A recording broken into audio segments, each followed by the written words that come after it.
ಜನರ ಹಿತ ಬಯಸುವವನೇ ನಿಜವಾದ ಜನಪ್ರತಿನಿಧಿ. ಅಂತಹ ವ್ಯಕ್ತಿತ್ವ ಪ್ರಭಾವ ಇರುವ ವ್ಯಕ್ತಿ ಸಾವಿರಾರು ಜನರ ಪ್ರೀತಿ ವಿಶ್ವಾಸ ಗಳಿಸಿ ಸೇವೆ ಎಂಬ ಪದಕ್ಕೆ ನಿಜವಾದ ಅರ್ಥ ನೀಡುತ್ತಾನೆ. ಭದ್ರಾ ಮೇಲ್ದಂಡೆ ಯೋಜನೆ ಅನುಷ್ಠಾನಗೊಳ್ಳಲು ಮಾಜಿ ಮುಖ್ಯಮಂತ್ರಿ ದಿವಂಗತ ಎಸ್.ಎಂ. ಕೃಷ್ಣ ಅವರೇ ಕಾರಣ. ಬಯಲು ಸೀಮೆಗೆ ನೀರು ಹರಿಸಬೇಕೆಂಬ ಸಂಕಲ್ಪದೊಂದಿಗೆ ನಾನು ಎಸ್.ಎಂ. ಕೃಷ್ಣ ಅವರಲ್ಲಿ ಮನವಿ ಮಾಡಿದ ಕಾರಣ ಅಂದೇ ಭದ್ರಾ ಮೇಲ್ದಂಡೆ ಯೋಜನೆಗೆ ಕ್ರಿಯಾ ಯೋಜನೆ ಸಿದ್ಧವಾಯಿತು ಎಂದು ದೆಹಲಿಯ ವಿಶೇಷ ಪ್ರತಿನಿಧಿ ಶಾಸಕ ಡಾಕ್ಟರ್ ಟಿ.ಬಿ. ಜಯಚಂದ್ರ ಹೇಳಿದ್ದಾರೆ.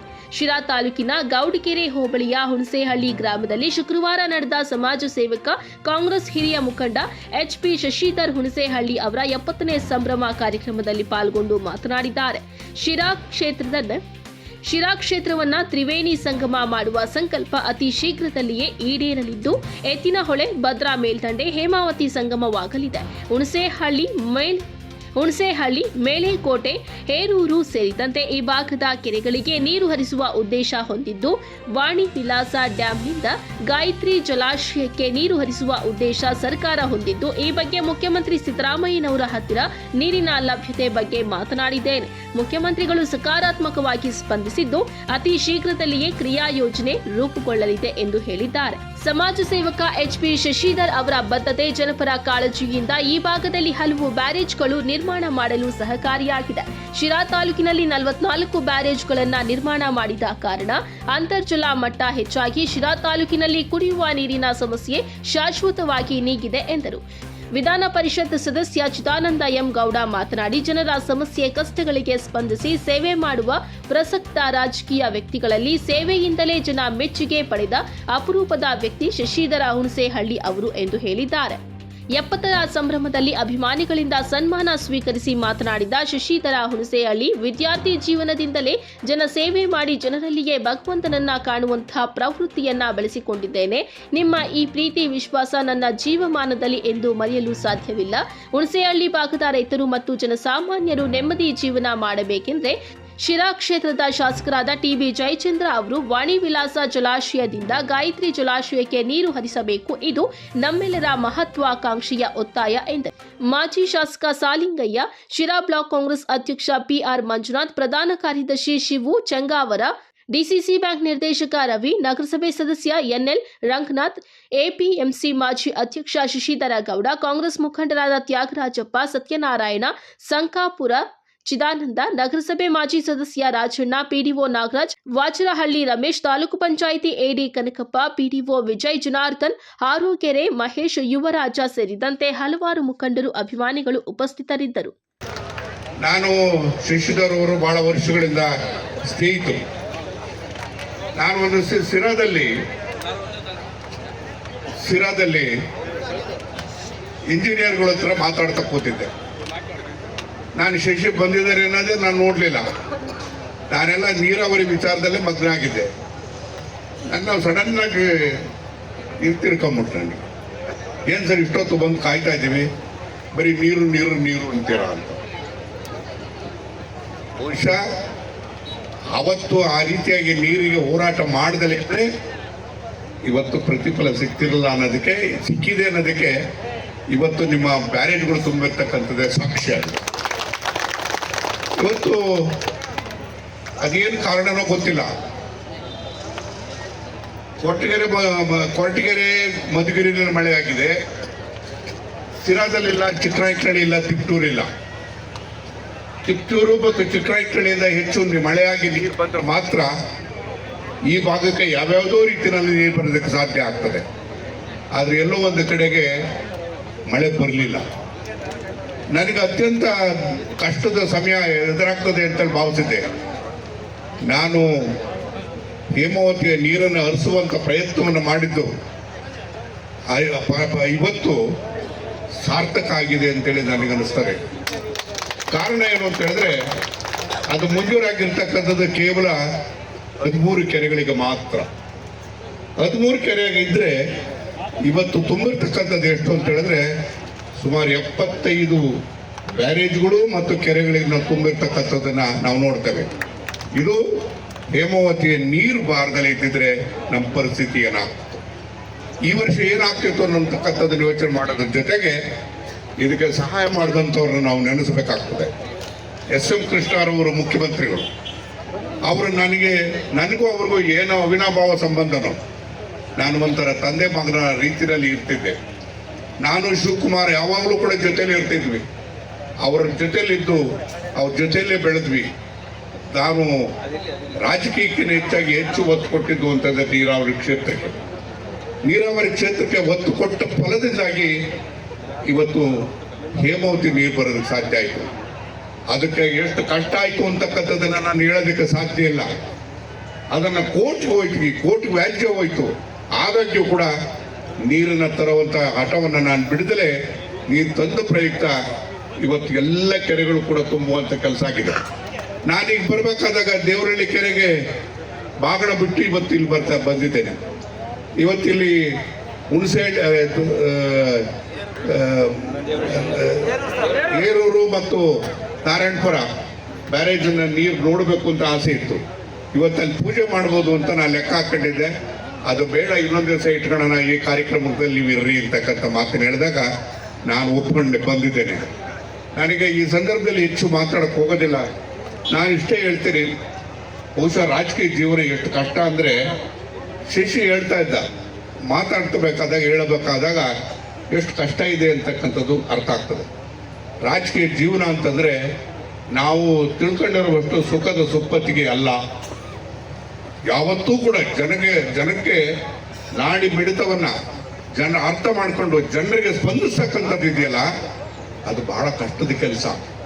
ಇವತ್ತು ಕೊಡುಗೆ ಏನು, ಶಶಿಧರ್ ಕೊಡುಗೆ ಏನು ಅಂದರೆ, ಬಹುಶಃ ಅವನು ನನ್ನ ಸ್ನೇಹಿತನಾಗಿ ನನ್ನ ಜೊತೆಲಿ ಇಲ್ದಲೇ ಇದ್ದಿದ್ರೆ ಈ ಸಾಲಿಗೆ ಬಂದಿರತಕ್ಕಂಥದ್ದು ಮೆಳೆಕೋಟೆ ಈಗ ಒಂದು ಉದ್ಘಾಟನೆ ಆಗಬೇಕಾಗಿದೆ. ಈಗ ಒಂದು ಹೊಸದಾಗಿ ನಿಮ್ಮೂರೊಳಗೆ ನೀವು ಹುಣಸೆಹಳ್ಳಿ ಬ್ಯಾರೇಜು, ಅದಾದ ಮೇಲೆ ಆಲಂಜಪಾಳ್ಯ, ನಾರಾಯಣಪುರ ಮತ್ತು ಹೇರೂರು, ಇಷ್ಟು ಬ್ಯಾರೇಜ್ಗಳು ಆಗಿರ್ತಕ್ಕಂಥದ್ದು ಇವತ್ತು ಶಶಿಯ ಒತ್ತಾಯದ ಮೇಲೆ ಮಾಡುವಂಥ ಕೆಲಸ ಆಯಿತು ಅಂತ ನನಗೆ ಬಹಳ ಸಂತೋಷ ಆಗ್ತದೆ. ನನಗೆ ಒಂದು ಬರಬೇಕಾದ್ರೆ ನೋಡಿದೆ ಹೊಸದಾಗಿ ಕಟ್ಟಿದ್ದಂಥದ್ದು. ನಾನು ಮಂತ್ರಿ ಆದಾಗಲೇ ಮಂಜೂರಾತಿಯನ್ನು ಕಟ್ಟಿದ್ದು, ಆದರೆ ಇವತ್ತು ತುಂಬಿಲ್ಲ. ಅದು ತುಂಬಬೇಕಾದಾಗ ನಮಗೆ ಬೇಕಾಗಿರ್ತಕ್ಕಂಥದ್ದು ಹೇಮಾವತಿ ನೀರಿಗಿನ ಹೆಚ್ಚಾಗಿ ಚಿಕ್ಕನಾಯಕನಹಳ್ಳಿ ಭಾಗದಿಂದ ನಮ್ಮ ಊರ ಕಡೆಯಿಂದ ನೀರು ಬರಬೇಕಾಗ್ತದೆ. ಅದೆಲ್ಲ ಒಂದು ಕಡೆ ಇದರ ಕೊರತೆ ಆಗಿದೆ. ಆ ಕೊರತೆಯನ್ನು ಯಾವ ರೀತಿಯಾಗಿ ತುಂಬಿಸೋದು ಅಂತಕ್ಕಂಥದ್ರ ಬಗ್ಗೆನೂ ಕೂಡ ನಾವು ಯೋಚನೆ ಮಾಡ್ತಿದ್ದೇವೆ. ನಾನು ಒಂದು ಮಾತು ಹೇಳ್ತೀನಿ, SM ಕೃಷ್ಣ ಅವರು ಇವತ್ತು ನಮ್ಮ ಮಧ್ಯದಲ್ಲಿಲ್ಲ. ಇವತ್ತು ಅವ್ರದ್ದು ಪುಣ್ಯತಿಥಿ, ನಾಳೆನೂ ಕೂಡ ಇದೆ. ಹಾಗಾಗಿ ನಾನು ಈ ಕಾರ್ಯಕ್ರಮ ಮುಗಿಸ್ಕೊಂಡು ನಾನು ಮದ್ದೂರಿಗೆ ಹೋಗಿ ನಾನು ಅವರು ನನಗೆ ಕೊಟ್ಟಂಥ ಸಹಕಾರಕ್ಕೆ ಕೊನೆಯದಾಗಿ ಧನ್ಯವಾದವನ್ನು ಹೇಳಿ ಬರಬೇಕಾಗ್ತದೆ. ಬಹುಶಃ SM ಕೃಷ್ಣ ಇಲ್ದಲೇ ಇದ್ದಿದ್ರೆ ನೀರಾವರಿಯಲ್ಲಿ ಇಷ್ಟೊಂದು ಬದಲಾವಣೆ ಮಾಡೋದಕ್ಕೆ ಸಾಧ್ಯನೇ ಇರಲಿಲ್ಲ. ಒಂದು ಸಾರಿ ನಾನು ಹೇಳ್ತೇನೆ, ಈ ಭಾಗದ ಜನನಾಯಕ, ಜನಗಳ ಮನಸ್ಸನ್ನು ಗೆದ್ದಿರ್ತಕ್ಕಂಥ ಒಬ್ಬ ನಿಸ್ವಾರ್ಥ ಜನಸೇವಕ, ನಮ್ಮ ಆತ್ಮೀಯ ಸ್ನೇಹಿತರು ಆದಂಥ ಶಶಿಧರ್ ಅವರ ಹುಟ್ಟುಹಬ್ಬದ 70ನೇ ಹುಟ್ಟುಹಬ್ಬದ ಸಂದರ್ಭದಲ್ಲಿ ತಾಲ್ಲೂಕಿನ ಎಲ್ಲ ಗಣ್ಯರು, ಜೊತೆಗೆ ವಿಶೇಷವಾಗಿ ರಾಜ್ಯ ಸರ್ಕಾರದ ದೆಹಲಿ ಪ್ರತಿನಿಧಿಗಳು, ಶಾಸಕರು ಆದಂಥ ಸನ್ಮಾನ್ಯ TP ಜಯಚಂದ್ರ ಅವರು ಕೂಡ ವೇದಿಕೆ ಮೇಲೆ ಪ್ರಮುಖವಾಗಿ ಭಾಗವಹಿಸಿದ್ದಾರೆ. ಎಲ್ಲ ನಾಯಕರು ಇದ್ದಾರೆ. ವೇದಿಕೆ ಮುಂಭಾಗದಲ್ಲಿ ಶಶಿಧರ್ ಅನ್ನೋದಕ್ಕಿಂತ ಶಶಿ ಅಪ್ಪನ ಅಭಿಮಾನಿ ಬಂಧುಗಳೆಲ್ಲ ಸೇರಿದ್ದೀರಿ. ನಾನು ಕೂಡ ಅವರ ಅಭಿಮಾನಿಯಾಗಿ ಇಲ್ಲಿ ಬಂದಿದ್ದೇನೆ. ನಾನು ಒಂದು 25 ವರ್ಷದಿಂದ ಅವರು ಸ್ವಯಂ ಅವರೇ ಒಂದು ಸಾರಿ ಬಂದು ಯಾವುದೋ ಒಂದು ಸಂದರ್ಭದಲ್ಲಿ ಪರಿಚಯ ಮಾಡಿಕೊಂಡು, ಅದಾದ ನಂತರ ನಾನು 2-3 ಬಾರಿ ಅವ್ರ ಮನೆಗೆ ಭೇಟಿ ಕೊಟ್ಟಂಥ ಸಂದರ್ಭದಲ್ಲಿ ಅವರ ಸರಳತೆ, ಅವರ ನಡೆ ನುಡಿ ಮತ್ತು ಜನ ಅವ್ರ ಬಗ್ಗೆ ಇಟ್ಟಿರ್ತಕ್ಕಂಥ ಪ್ರೀತಿ, ನಿಜಕ್ಕೂ ಕೂಡ ಯಾವ ಸ್ಥಾನಮಾನಗಳನ್ನು ಅಲಂಕರಿಸಲಿಲ್ಲ ಅಂದರೂ ಕೂಡ ಅವರು ಜನರ ಮಧ್ಯೆ ನಿಜವಾದ ಜನಸೇವಕರಾಗಿ ಸೇವೆ ಸಲ್ಲಿಸಿದ್ದಾರೆ. ಆ ಜನಪ್ರಿಯತೆಗೆ ಕಾರಣ ನಾವು ನೀವೆಲ್ಲ ಇಲ್ಲಿ ಸೇರಿರೋದು. ಇಂಥ ಒಬ್ಬ ವ್ಯಕ್ತಿಗೆ ದೇವರು ಎಲ್ಲ ರೀತಿಯ ಆರೋಗ್ಯ ಐಶ್ವರ್ಯವನ್ನು ಕೊಟ್ಟು ಇನ್ನೂ ಹೆಚ್ಚು ಕಾಲ 100 ವರ್ಷ ಜನಗಳ ಸೇವೆ, ಜನಗಳ ಮಧ್ಯೆ ಇದ್ದು. ಏಕೆಂದರೆ ಅವರಿಗೆ ನಿಸ್ವಾರ್ಥ ಅನ್ನೋದಕ್ಕೆ ಅವ್ರಿಗೆ ಸ್ವಂತ ಅನ್ನೋದೇನೂ ಇಲ್ಲ. ಸ್ವಂತ ಮಕ್ಕಳು ಕೂಡ ಮಕ್ಕಳಿಗೆ ಆಸ್ತಿ ಮಾಡಬೇಕು ಇನ್ನೊಂದು ಮತ್ತೊಂದು ಯಾವುದೇ ಆಲೋಚನೆ ಇಲ್ಲ. ಆ ಕಾರಣಕ್ಕಾಗಿ ಅವ್ರಿಗೆ ಎಲ್ಲ ರೀತಿಯ ಒಂದು ಒಳ್ಳೆಯದನ್ನು ದೇವರು ಮಾಡಲಿ, ನಾವೆಲ್ಲ ಅವರ ಜೊತೆಗೆ ಇರೋಣ ಅನ್ನೋ ಮಾತನ್ನು ಹೇಳಿ ಹೆಚ್ಚೇನು ಮಾತಾಡದೆ ಅವ್ರಿಗೆ ಎಲ್ಲ ರೀತಿಯ ಆರೋಗ್ಯ, ಐಶ್ವರ್ಯ ಕೇಳಲ್ಲ ಅವರು, ಆರೋಗ್ಯ ಮತ್ತು ನಮ್ಮೆಲ್ಲರ ಪ್ರೀತಿಯನ್ನು ಕೇಳ್ತಾರೆ. ಅದೆಲ್ಲ ಇರಲಿ ಅಂತ ಹೇಳಿ ನಾನಾದರೂ ಶುಭವನ್ನು ಹಾರೈಸಿ ನಾನು ನನ್ನ ಮಾತನ್ನು ಮುಗಿಸ್ತೇನೆ. ನಮಸ್ಕಾರ. ಹುಣಸೆಹಳ್ಳಿ ಗ್ರಾಮದ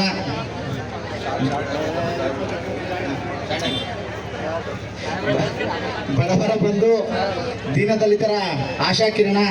ಈ ಭಾಗದಲ್ಲಿ ಈ ಬಂದಿರೋ ಜನ ನೋಡಿದ್ರೆ ಅವರು ತುಂಬಾ ಎಲ್ಲ ಜನಗಳನ್ನ ತುಂಬಾ ಪ್ರೀತಿಸ್ತಾರೆ ಅನ್ಸುತ್ತೆ. ಅವರ ಪ್ರೀತಿಗೆ ನೀವು ಅವರ ಕೊಟ್ಟಿರೋ ಪ್ರೀತಿಗೆ ನೀವು ಮತ್ತೆ ಪ್ರೀತಿ ಕೊಡೋಕ್ಕೋಸ್ಕರ ಅವ್ರ ಬರ್ತ್ಡೇ ಬಂದಿದ್ರಿ. ಶಶಿಧರನ್ ಅವ್ರಿಗೆ ಹುಟ್ಟುಹಬ್ಬದ ಶುಭಾಶಯಗಳನ್ನು ಕೋರುತ್ತೇನೆ.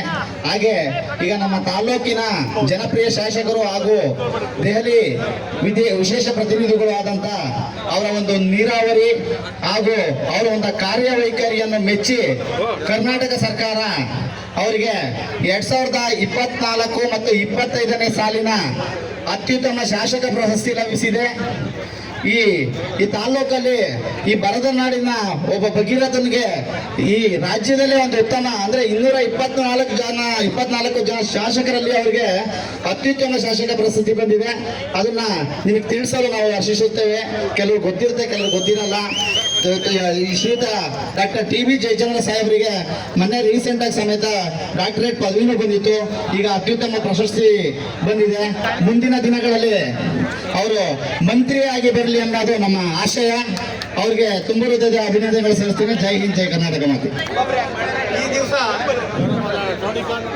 ನನ್ನ ಹುಟ್ಟುಹಬ್ಬವನ್ನು ನಮ್ಮ ತಾಲೂಕಿನ ಎಲ್ಲ ನನ್ನ ಸ್ನೇಹಿತರು ಸೇರ್ಕೊಂಡು ಇವತ್ತು ಆಚರಣೆ ಮಾಡ್ತಾ ಇದ್ದೀರಾ. ನಾನಾದರೂ ಈ ಹುಟ್ಟುಹಬ್ಬನ ಯಾವುದಾದ್ರೂ ಒಂದು ಕಾರಣಕ್ಕೆ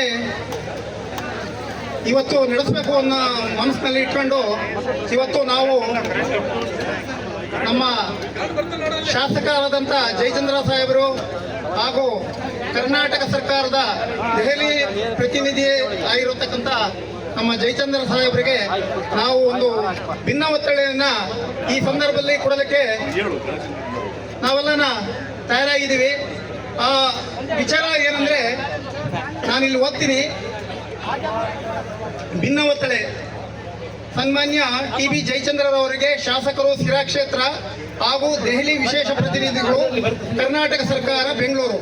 ಮಾನ್ಯರೇ, ವಿಷಯ: ಗಾಯತ್ರಿ ಜಲಾಶಯಕ್ಕೆ ಭದ್ರಾ ಮೇಲ್ದಂಡೆ ಹಾಗೂ ಎತ್ತಿನ ಹೊಳೆಯ ನೀರಾವರಿ ಮೂಲಗಳಿಂದ ನೀರಿನ ಅಲೋಕೇಶನ್ ಮಾಡಿಸಿ ವಾಣಿ ವಿಲಾಸ ಸಾಗರದಿಂದ ಗಾಯತ್ರಿ ಜಲಾಶಯಕ್ಕೆ ನೀರು ತರುವ ಬಗ್ಗೆ ಎಂಬ ವಿಚಾರವನ್ನು ನಾವು ಈ ದಿವಸ ಹಮ್ಮಿಕೊಂಡಿದ್ದೇವೆ. ಈ ಮೇಲ್ಕಂಡ ವಿಷಯಕ್ಕೆ ಸಂಬಂಧಿಸಿದಂತೆ ಸಿರಾ ತಾಲೂಕಿನ ಹುಣಸೆಹಳ್ಳಿ, ಹೊಸೂರು, ತಾವರೆಕೆರೆ ಗ್ರಾಮ ಪಂಚಾಯಿತಿ ಮತ್ತು ಹಿರಿಯೂರು ತಾಲೂಕಿನ ಜವನಗೊಂಡನಹಳ್ಳಿ, ಕರಿಯಾಲ ಗ್ರಾಮ ಪಂಚಾಯಿತಿ ವ್ಯಾಪ್ತಿಯ ಎಲ್ಲ ರೈತರುಗಳು ತಮ್ಮಲ್ಲಿ ಈ ಮೂಲಕ ಭಿನ್ನವಿಸಿಕೊಳ್ಳುವುದೇನೆಂದರೆ, ಇತ್ತೀಚಿನ ವರ್ಷಗಳಲ್ಲಿ ಮಳೆಯ ಅಭಾವದಿಂದ ನೀರಿನ ಹರಿವಿನ ಕೊರತೆ ಹೆಚ್ಚಾಗಿದ್ದು 4 ರಿಂದ 5 ವರ್ಷಗಳು ಕಳೆದರೂ ಗಾಯತ್ರಿ ಜಲಾಶಯ ಭರ್ತಿಯಾಗುತ್ತಿಲ್ಲ. ಆದ್ದರಿಂದ ಇದಕ್ಕೆ ಸೇರಿದ ಅಚ್ಚುಕಟ್ಟು ಪ್ರದೇಶದಲ್ಲಿ ಇಟ್ಟಿದ್ದ ತೆಂಗು, ಅಡಿಕೆ, ಬಾಳೆ ಹಾಗೂ ಇತರ ಬೆಳೆಗಳು ಒಣಗಿ ಹೋಗಿದ್ದು, ಈ ಭಾಗದಲ್ಲಿರುವ ಬ್ಯಾರೇಜ್ಗಳಲ್ಲಿ ನೀರಿಲ್ಲದೆ ಬೇರೆ ಬೆಳೆಗಳನ್ನು ಸಹ ಬೆಳೆಯಲು ಸಾಧ್ಯವಾಗುತ್ತಿಲ್ಲ ಹಾಗೂ ಕುಡಿಯುವ ನೀರಿಗೂ ತೊಂದರೆಯಾಗುತ್ತಿದೆ. ಅಂತರ್ಜಲದ ಕೊರತೆಯಿಂದ ಬೋರ್ವೆಲ್ಗಳಲ್ಲಿ ಸಹ ನೀರು ಸಿಗುತ್ತಿಲ್ಲ. ಆದ್ದರಿಂದ ಮೇಲಿನ ಎಲ್ಲ ಅಂಶಗಳನ್ನು ಗಮನದಲ್ಲಿ ಇಟ್ಟುಕೊಂಡು ಎಲ್ಲ ಹಳ್ಳಿಗಳ ರೈತರುಗಳಿಗೆ ಅನುಕೂಲವಾಗುವಂತೆ ಶಾಶ್ವತವಾದ ನೀರಿನ ಅನುಕೂಲ ಮಾಡಿಕೊಡುವ ಸಲುವಾಗಿ ಗಾಯತ್ರಿ ಜಲಾಶಯಕ್ಕೆ ಭದ್ರಾ ಮೇಲ್ದಂಡೆ ಹಾಗೂ ಎತ್ತಿನ ಹೊಳೆಯಿಂದ ನೀರಿನ ಅಲೋಕೇಶನ್ ಮಾಡಿಸಿ ನೀರು ಹರಿಸುವ ಕಾಮಗಾರಿಯನ್ನು ಮಂಜೂರು ಮಾಡಿಸಿ ಅದಕ್ಕೆ ಬೇಕಾಗುವ ಹಣವನ್ನು ಸರ್ಕಾರದಿಂದ ಮಂಜೂರು ಮಾಡಿಸಿ ತುರ್ತಾಗಿ ಕಾಮಗಾರಿ ಕೈಗೊಂಡು HP ಶಶಿಧರ್ ಅವರ ಹುಟ್ಟುಹಬ್ಬದ ದಿನಾಚರಣೆಯನ್ನು ಗಾಯತ್ರಿ ಜಲಾಶಯಕ್ಕೆ ನೀರು ತರುವ ಹಕ್ಕು ಒತ್ತಾಯದ ಕಾರ್ಯಕ್ರಮವಾಗಿ ಈ ಭಿನ್ನಮತನೆಯನ್ನು ನಿಮಗೆ ಅರ್ಪಿಸುತ್ತಿದ್ದೇವೆ.